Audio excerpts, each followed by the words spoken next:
हम पढ़ रहे हैं अध्याय गोलीय पृष्ठ से अपवर्तन, जिसमें पिछली कक्षा में हमने देखा कि उत्तल लेंस के अलग अलग स्थितियों में 6 स्थितियां प्राप्त की हमने।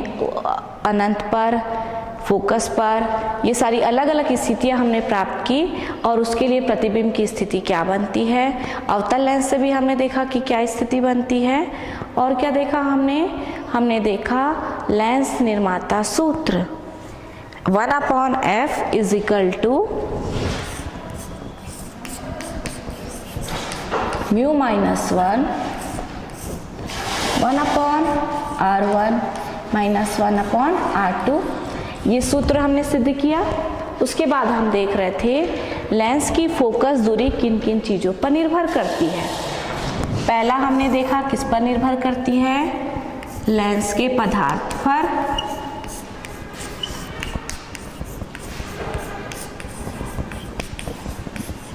दूसरा हमने देखा लेंस के रंग पर, प्रकाश के रंग पर।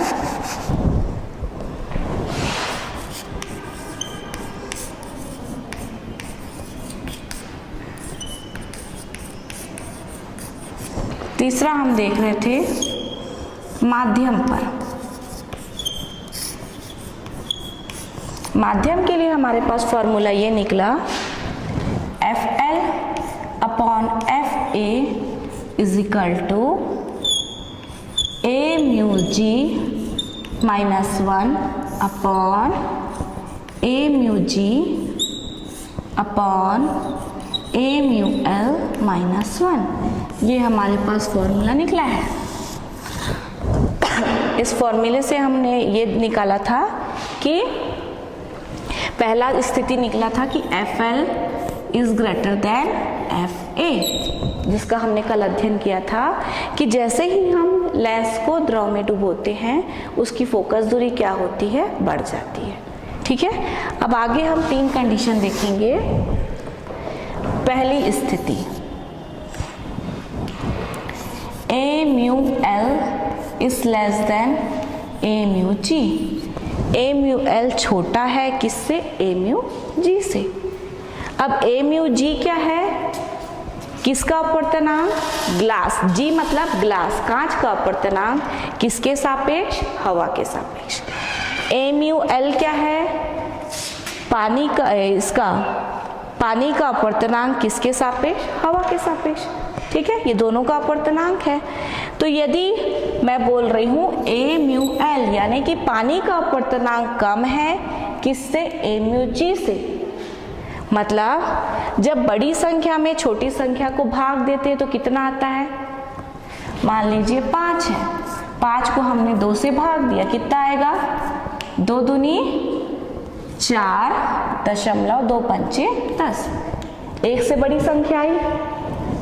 फिर मान लीजिए 5 को 5 से भाग देंगे तो कितना आएगा, 1 आएगा।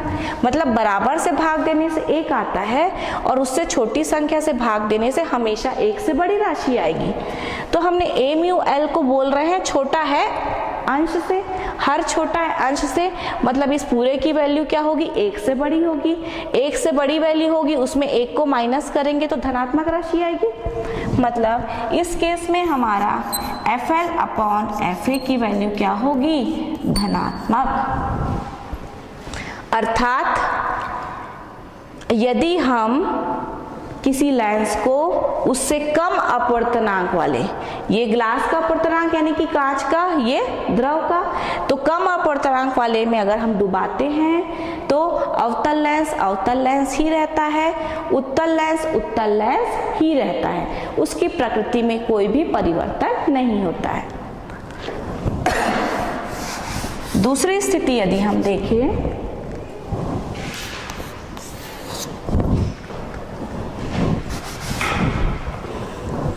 यदि हम ले ले A म्यू L बड़ा है किससे, A म्यू G से। अब अंश और हर में हर बड़ा हो तो क्या होगा, उसका रिजल्ट क्या आएगा,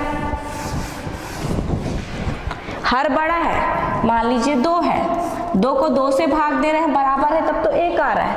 लेकिन अगर 2 को 3 से भाग देंगे तो कितना आएगा, जो भी राशि आएगी क्या आएगी, एक से छोटी आएगी, ठीक है। एक से छोटी राशि आएगी, एक से बड़ी नहीं आ सकती। कब?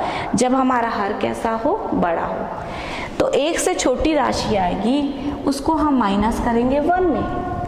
तो एक से छोटी राशि को 1 में माइनस करेंगे तो क्या राशि कैसे आएगी, ऋणात्मक, है ना। मान लीजिए 0.5 आता है, 0.5 minus 1 is equal to minus 0.5। जो भी राशि आएगी, यदि हर हमारा क्या है, बड़ा है, तो जो भी राशि आएगी वो कैसी होगी, ऋणात्मक होगी। यानी कि FL अपॉन FA का मान कितना हो जाएगा, ऋणात्मक। तो यदि अवतल लेंस है ना, एक की फोकस दूरी धनात्मक होती, दूसरे की ऋणात्मक, द्रव में डुबाने से क्या हुआ, चिन्ह बदल गया। तो अवतल लेंस किसकी तरह कार्य करेगा, उत्तल लेंस की तरह कार्य करेगा। और उत्तल लेंस किसकी तरह कार्य करेगा, अवतल लेंस की तरह। यानी कि जब हम जो ग्लास का अपवर्तनांक है उसको उससे अधिक अपवर्तनांक वाले द्रव में डुबा दे तो अवतल लेंस की प्रकृति बदल जाती है, वो उत्तल लेंस बन जाता है। और उत्तल लेंस क्या बन जाता है, अवतल लेंस। इस प्रकार का प्रश्न कारण बताओ में पूछा जाता है कि यदि मान लीजिए अधिक अपवर्तनांक वाले द्रव में हमने अवतल लेंस को डुबोया है तो क्या होगा, उसकी प्रकृति वही रहेगी या बदल जाएगी, ठीक। तो पहले केस में हमने क्या देखा, अपवर्तनांक कम है तो वही प्रकृति रहती है, कोई चेंजेस नहीं होते। लेकिन जब अपवर्तनांक अधिक है तो उसकी प्रकृति बदल जाती है, अवतल उत्तल बन जाता है, उत्तल बन जाता है अवतल। अब तीसरी कंडीशन हम देखते हैं, यदि a म्यू g बराबर है a म्यू l के, तो दो बराबर संख्याओं का भाग कितना होगा, 1। 1 ऋण 1 कितना होगा, 0। और किसी भी चीज को 0 से भाग देने से कितना आता है, 0 से भाग देने से आता है अनंत।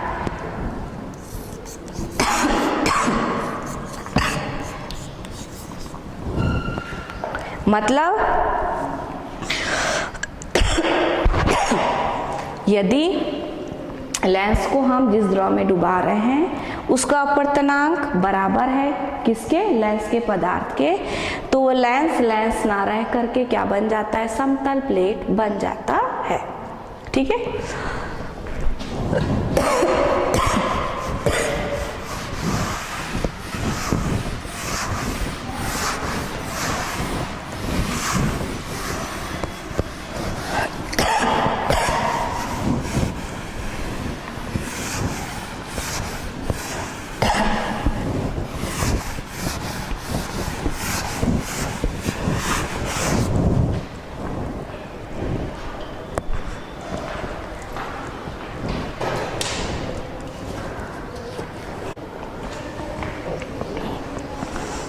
तो हमने देखा कि जो फोकस दूरी है वो किन किन बातों पर निर्भर करती है।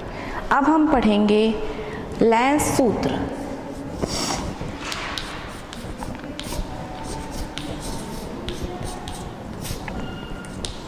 यदि वस्तु की दूरी हो u, प्रतिबिंब की v और फोकस दूरी f, तो इन तीनों में संबंध बताने वाला सूत्र यानी कि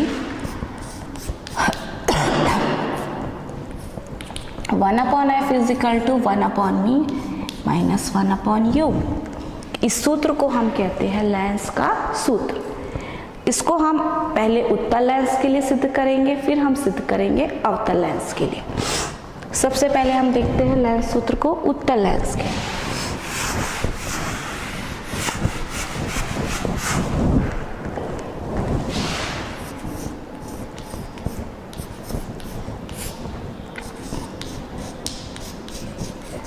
उत्तल लेंस में भी मैंने आपको पढ़ा चुकी हूँ, प्रतिबिंब दो बनता है, पहला तो वास्तविक बनता है, दूसरा काल्पनिक। तो पहले जो हम देखेंगे प्रतिबिंब कैसा बने, वास्तविक।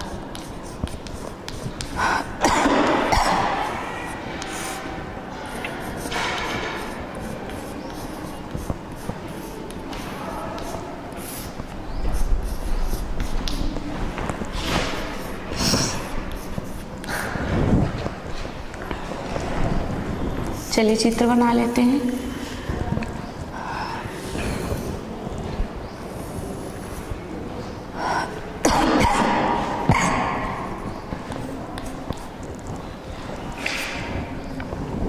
सी ओ प्रकाश केंद्र, इसके सामने एक वस्तु रखी है ए बी,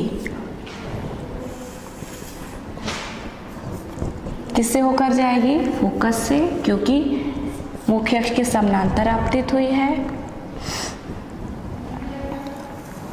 दूसरी प्रकाश केंद्र से होकर गई तो सीधे निकल जाएगी।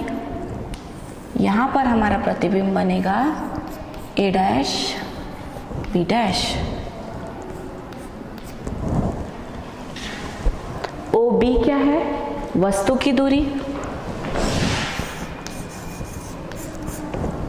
इस तरफ है इसलिए क्या हो जाएगी? माइनस।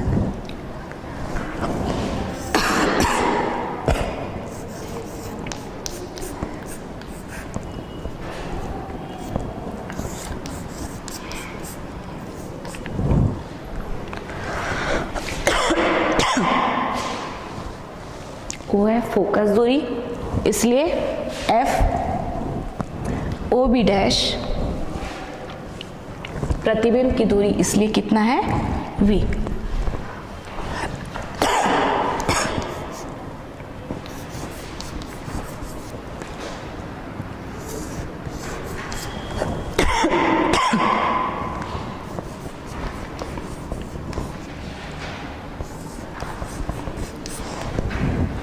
यहाँ पे दो त्रिभुज बन रहे हैं, देखिए। पहला त्रिभुज है ए डैश बी डैश ओ, दूसरा ए डैश बी डैश ओ। दो त्रिभुज दिख रहे हैं।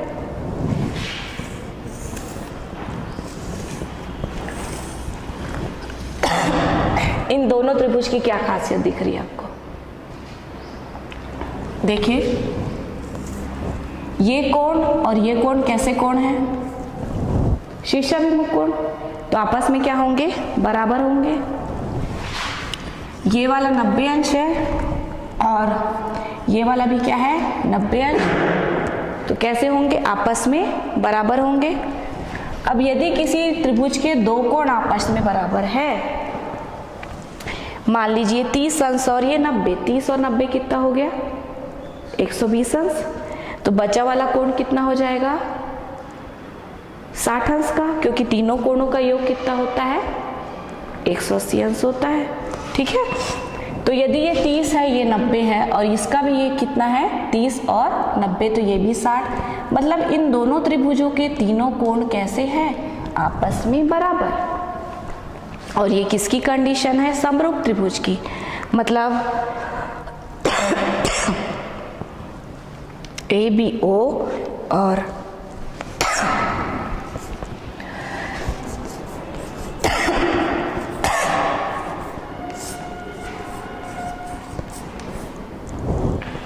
दोनों त्रिभुज कैसे हैं? समरूप है।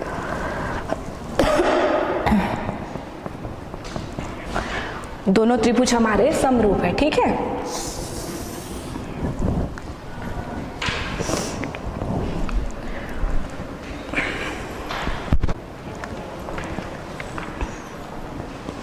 इस चित्र में देखिए दो त्रिभुज बन रहे हैं, ए बी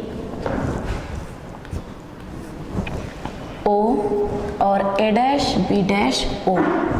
दोनों त्रिभुज में मैंने आपको बताया कि चूंकि तीनों कोण आपस में बराबर है, इसलिए त्रिभुज कहलाएंगे समरूप त्रिभुज। और समरूप त्रिभुज की खासियत ये होती है कि भुजाएं होती है अनुपातिक होती है। मतलब एक त्रिभुज का लंब बटे दूसरे त्रिभुज का लंब, एक त्रिभुज का कर्ण बटे दूसरे त्रिभुज का कर्ण, एक त्रिभुज का आधार बटे दूसरे त्रिभुज का आधार। ये होता है भुजा अनुपातिक होने का अर्थ। तो इसकी भुजा क्या होगी? ए बी लंब है इसका, इस त्रिभुज का, इसका लंब क्या है? ए डैश बी डैश। तो ए बी बटे ए डैश बी डैश बराबर, इसका आधार क्या है? ओ बी, और इसका आधार क्या है? O B dash. तो ए बी बटे ए बी डैश बराबर ओ बी बटे ओ बी डैश। अब देखिए त्रिभुज सी ओ एफ एक त्रिभुज, ए डैश बी डैश एफ दूसरा त्रिभुज।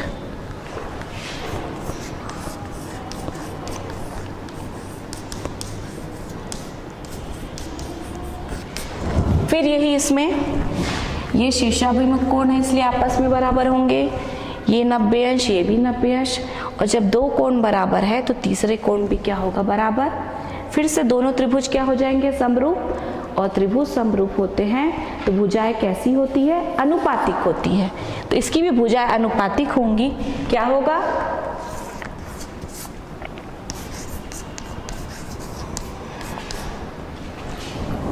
OC इसका लंब बटे ए डैश बी डैश, इसका आधार OF बटे इसका आधार एफ बी डैश। अब देखिए OC किसके बराबर है AB के, क्यों, यहां पर दो समानांतर रेखाएं हैं, OC भी उनके बीच की दूरी है, AB भी उनके बीच की दूरी है, तो समानांतर रेखाओं के बीच की दूरी हमेशा बराबर होती है, तो OC की जगह हम लिख सकते हैं AB, लिखेंगे हम AB बटे ए डैश बी डैश बराबर OF upon F B dash. Equation number 2, समीकरण 2। अब ध्यान दीजिए, समीकरण 1 क्या है और समीकरण 2, दोनों का जो दाया पक्ष है बराबर है। बाया पक्ष ए बी बटे A B dash, A B बटे A B A dash B dash, तो बाया पक्ष भी क्या होगा आपस में बराबर। इसका बाया पक्ष हम लिख लेते हैं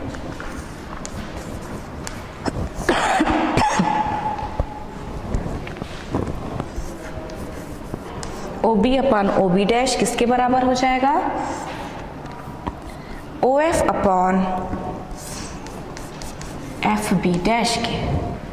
ठीक, ये हमारा समीकरण आया, क्यों, क्योंकि दोनों का दाया पक्ष बराबर है, इसलिए बाया पक्ष भी आपस में क्या हो जाएगा बराबर हो जाएगा।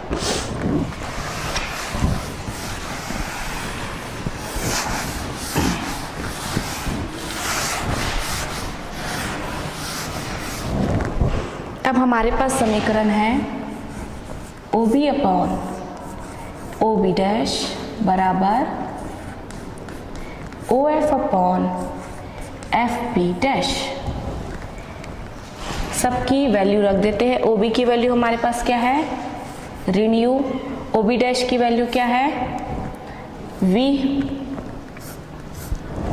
U को हमने माइनस लिया क्यों, क्योंकि वो किस तरफ है इस तरफ, V को हमने प्लस लिया क्यों, क्योंकि वो किस तरफ है इस तरफ। OF को भी हमने क्या लिया प्लस।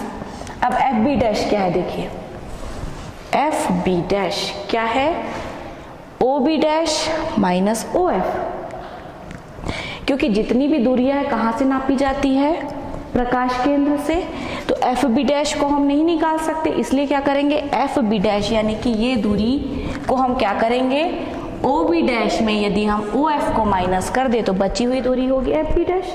चलिए माइनस कर देते हैं, O B dash minus O F.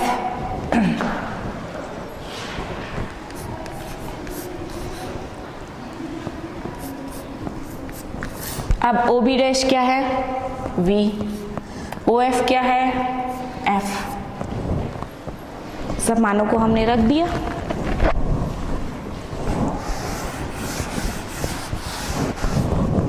अब इन मानों को रखने के बाद हम इनका कर देंगे तिर्यक गुणा। चलिए तिर्यक गुणा कर देते हैं।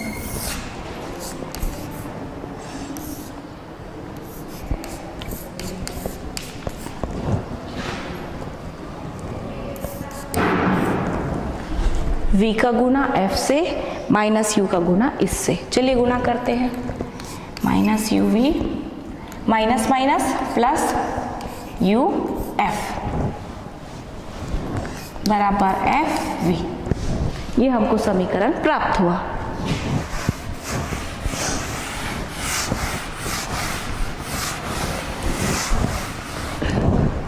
क्या प्राप्त हुआ माइनस UV प्लस UF बराबर FV, समीकरण 3।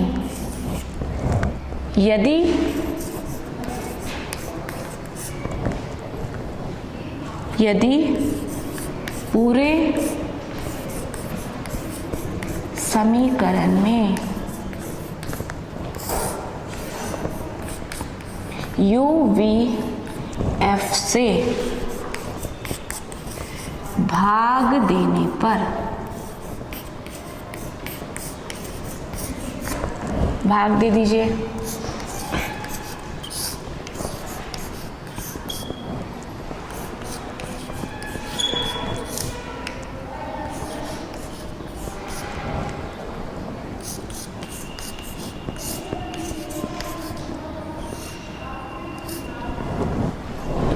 U कटा V कटा, U कटा F कटा, F कटा V कटा।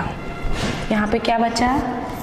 ऋण 1/F प्लस 1/V बराबर 1/U।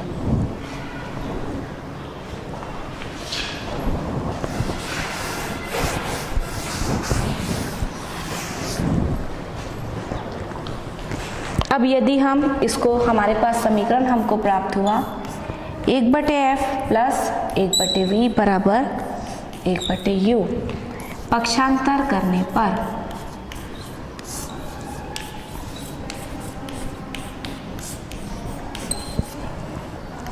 ऋण का चिन्ह इधर ले जाएंगे तो क्या हो जाएगा? धन, क्योंकि पक्षांतर करने से धन ऋण हो जाता है, ऋण धन। और 1/U को यदि इस पक्ष में लाए, यहाँ पे धन है तो इधर आके क्या हो जाएगा? ऋण। इस पक्ष में 1/V पहले से है, हमने किसको लाया? 1/U को, इसको उधर ले गए। कितना बचा? 1/F।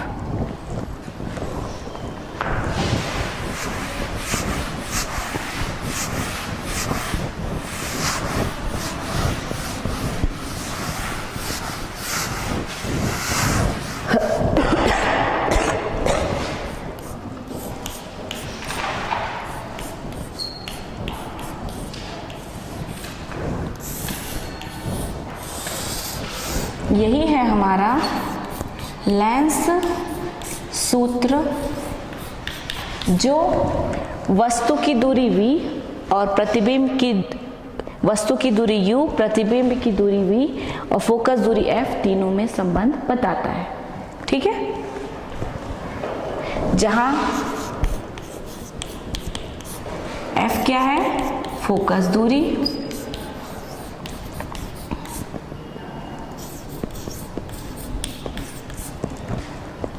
V क्या है? प्रतिबिंब की दूरी,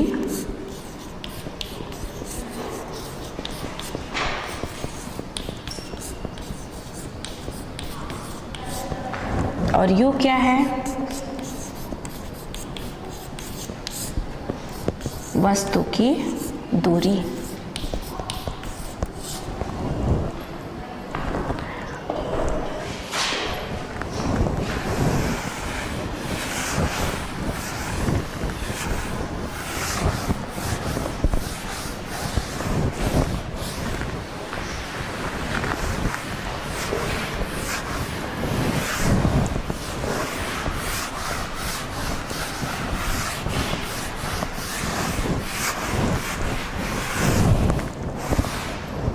ये हमने देखा लेंस सूत्र। किसके लिए? जब प्रतिबिंब कहाँ पर बने? वास्तविक प्रतिबिंब बने। ठीक, काल्पनिक प्रतिबिंब बनेगा तो कैसा रहेगा? यानी कि आभासी।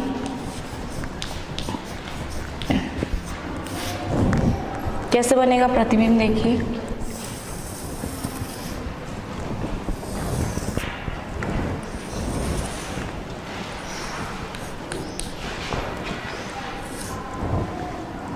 आभासी प्रतिबिंब कब बनता है? जब कहाँ पर हो? वस्तु फोकस के अंदर हो।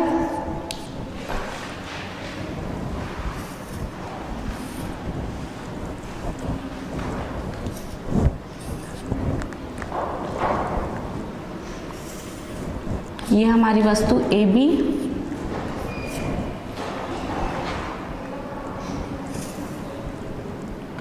जो किरण कहाँ से जाती है, मुख्य अक्ष के समानांतर, वो किससे होकर जाती है, फोकस से। दूसरी किरण प्रकाश केंद्र से होकर गई तो बिना विचलन के सीधे निकल गई। ठीक है, अब ये दोनों किरणें कहाँ मिलेगी, पीछे बढ़ाने पर मिलेगी।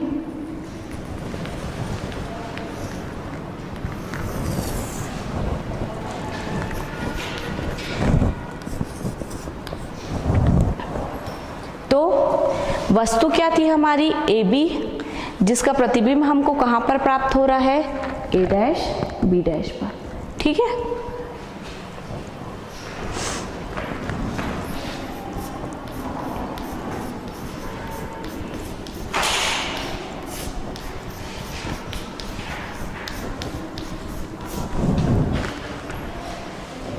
अब देखिए त्रिभुज ए बी और ओ, दूसरा त्रिभुज ए डैश बी डैश ओ, दोनों ये वाला 90 अंश, ये वाला कोण दोनों में उभयनिष्ठ है। दो कोण बराबर तो तीसरा कोण भी क्या होगा, आपस में बराबर। तो दोनों त्रिभुज कैसे हो गए, समरूप। कौन कौन से त्रिभुज, ए बी ओ व ए डैश बी डैश ओ समरूप है। समरूप रहते हैं तो भुजाएं कैसी होती है, अनुपातिक। तो क्या हो जाएगा, ए डैश बी डैश पहले का लंब बटे दूसरे का लंब, यानी कि ए बी बराबर इसका आधार कितना, ओ बी बटे इसका आधार कितना, सॉरी ओ बी डैश, और इसका आधार कितना, ओ बी। लंब बटे लंब, आधार बटे आधार। दूसरा त्रिभुज देखिए,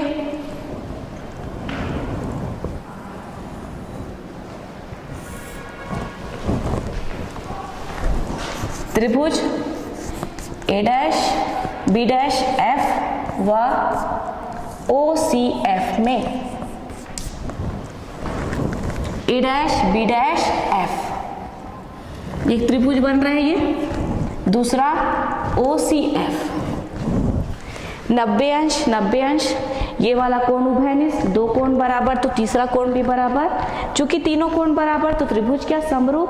समरूप होने से भुजाएं अनुपातिक, यानी कि इसका लंब बटे इसका लंब, ए डैश बी डैश बटे ओ सी बराबर क्या हो जाएगा, इसका आधार कितना है, इसका आधार B dash F, B dash F बटे इसका आधार ओ एफ। अब ओ सी किसके बराबर है, ओ बी के, दो ए बी के दो समानांतर रेखाओं के बीच की दूरी। तो ओ सी की जगह हम क्या रख सकते हैं, ए बी। तो ए डैश बी डैश बटे ए बी बराबर बी डैश एफ बटे ओ एफ। समीकरण 2, समीकरण 1 व 2 को देखिए, दोनों के लेफ्ट हैंड साइड बराबर है तो राइट हैंड साइड भी क्या होगा, आपस में बराबर। तो चलिए बराबर कर लेते हैं। क्या आएगा हमारे पास, O B dash upon O B बराबर होगा किसके, B dash F upon O F. अब बी डैश एफ को हम कैसे लिख सकते हैं, B dash O plus O F लिख सकते हैं। ये देखिए यहां तक की लंबाई को हम ये प्लस ये लिख सकते हैं ना।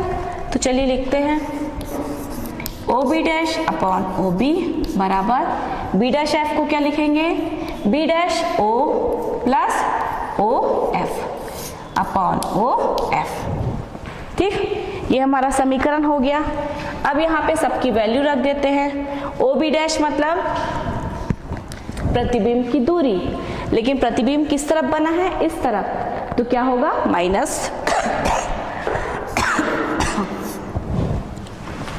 ओ बी यानी वस्तु की दूरी, वो भी इस तरफ बना है तो क्या होगा माइनस माइनस यू बराबर बी डैश ओ प्रतिबिंब की दूरी माइनस v। OF फोकस दूरी इस तरफ है, इसलिए क्या हो जाएगा प्लस, ठीक।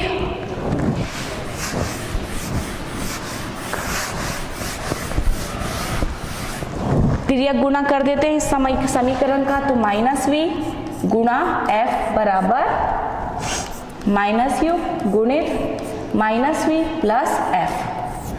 चलिए गुणा करते हैं, -vf बराबर माइनस माइनस का क्या हो जाएगा प्लस uv माइनस uf, ये हमको प्राप्त हुआ, ठीक। अब इसमें क्या करते हैं, इस पूरे समीकरण में हम भाग दे देते हैं uvf से।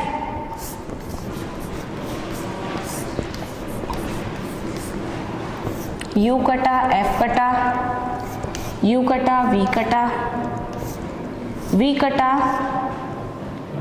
f कटा, तो ये -1/u बराबर 1/f -1/v। -1/v को यदि हम पक्षांतर कर दें तो ये हो जाएगा 1/v -1/u बराबर 1/f।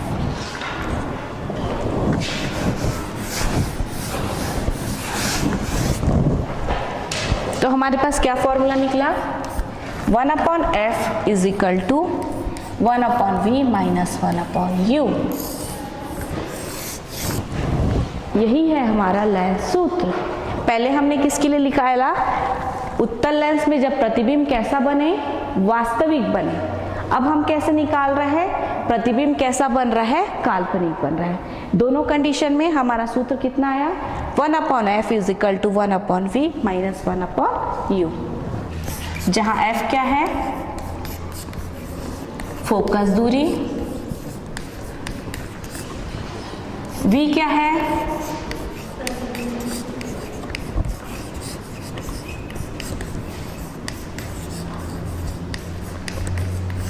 और u क्या है, वस्तु की दूरी।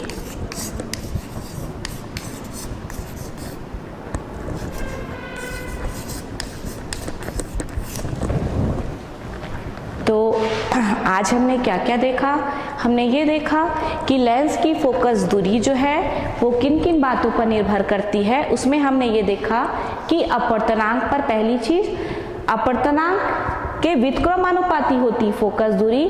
यदि माध्यम का अपवर्तनांक ज्यादा है तो फोकस दूरी कम होगी, और अपवर्तनांक कम है तो फोकस दूरी ज्यादा। दूसरा, प्रकाश के रंग पर क्या देखा हमने कि बैंगनी रंग का चूंकि अपवर्तनांक ज्यादा होता है तो उसकी फोकस दूरी कम होती है, और लाल रंग का चूंकि अपवर्तनांक कम होता है इसलिए फोकस दूरी ज्यादा होती है। तीसरी चीज हमने देखी कि जब भी किसी लेंस को हम द्रव में डुबा दें तो उसकी फोकस दूरी क्या होती है, बढ़ जाती है। और क्या देखा, उसमें 3 कंडीशन देखी हमने। यदि द्रव का अपवर्तनांक ज्यादा है, अधिक कम है, कम अपवर्तनांक वाले द्रव में लेंस को डुबाने से उत्तल लेंस ही रहता है, अवतल लेंस ही रहता है। और जब हम उसको अधिक अपवर्तनांक वाले द्रव में डुबा दें, यानी कि लेंस का अपवर्तनांक कम है और द्रव का अधिक, तो अवतल लेंस उत्तल लेंस की तरह कार्य करने लगता है और उत्तल लेंस अवतल लेंस की तरह। और यदि द्रव का अपवर्तनांक लेंस के अपवर्तनांक के बराबर है तो क्या होता है, लेंस की प्रकृति बिल्कुल बदल जाती है, वो समतल प्लेट की तरह कार्य करता है। और हमने क्या देखा, लेंस सूत्र देखा, जो हम दोनों लेंस के लिए देखेंगे, अवतल और उत्तल। आज हमने किसके लिए देखा, उत्तल के लिए देखा। और उत्तल लेंस से प्रतिबिंब 2 प्रकार से बनते हैं, पहला बनता है वास्तविक, दूसरा आभासी। दोनों में हमने देखा यही फॉर्मूला हमको प्राप्त होता है, ठीक है। कल हम अवतल लेंस के लिए पढ़ेंगे। आज हमारी कक्षा यही समाप्त होती है। धन्यवाद।